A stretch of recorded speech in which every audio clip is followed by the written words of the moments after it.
नमस्कार दोस्तों, एक नई और मजेदार कहानी पे आप सभी का फिर से स्वागत है। वीडियो को पूरा देखें और हमारे चैनल पे पहली बार आए हैं तो चैनल को सब्सक्राइब जरूर करें और अगर वीडियो अच्छी लगे तो वीडियो को लाइक करें। तो चलिए आज की कहानी शुरू करते हैं। एक बार की बात है, एक छोटे से गांव में एक जादूगर रहता था। उसका नाम राजू था। राजू को जादू करने का बहुत शौक था। वह हर बार गांव के बच्चों को अपने जादू से हैरान कर देता था। उसके पास एक चमत्कारी टोपी थी जिससे वह अपना जादू करता था। एक दिन गांव में एक मेला लगा।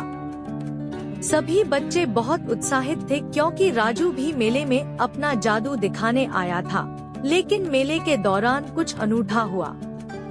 राजू ने अपना जादू किया लेकिन उसका टोपी गायब हो गया। उसने समझा कि कोई बच्चा उसका टोपी चुरा लिया होगा। लेकिन जब उसने बच्चों से पूछा तो कोई नहीं था जो उसका टोपी ले गया हो।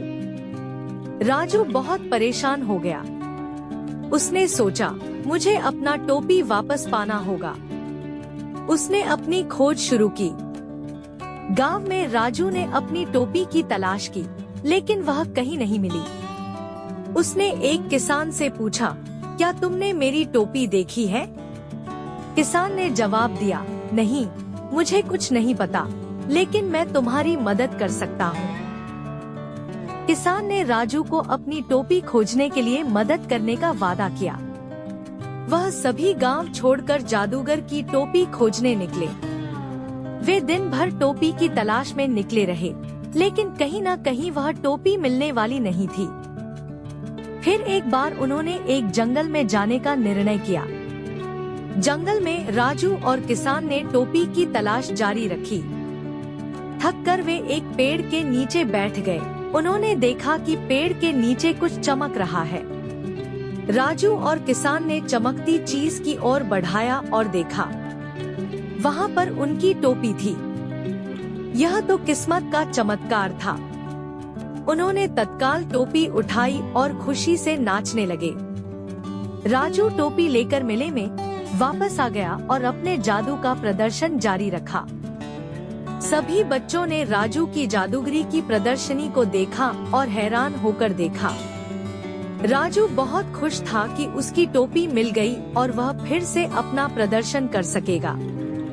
इस घटना के बाद राजू ने निर्णय लिया कि वह अपनी टोपी को कभी अकेले नहीं छोड़ेगा। उसने सीखा कि अपनी चीजों का ध्यान रखना बहुत महत्वपूर्ण है। यह कहानी हमें यह सिखाती है कि हमें अपनी चीजों का संरक्षण करना चाहिए और ध्यान रखना चाहिए कि हमें उन्हें कहीं न खो दें। इसके अलावा यह हमें यह भी बताती है कि हमें दूसरों की मदद करने का भी बड़ा महत्व है। अकेले नहीं, साथ मिलकर हमें हर मुश्किल को पार करना होता है।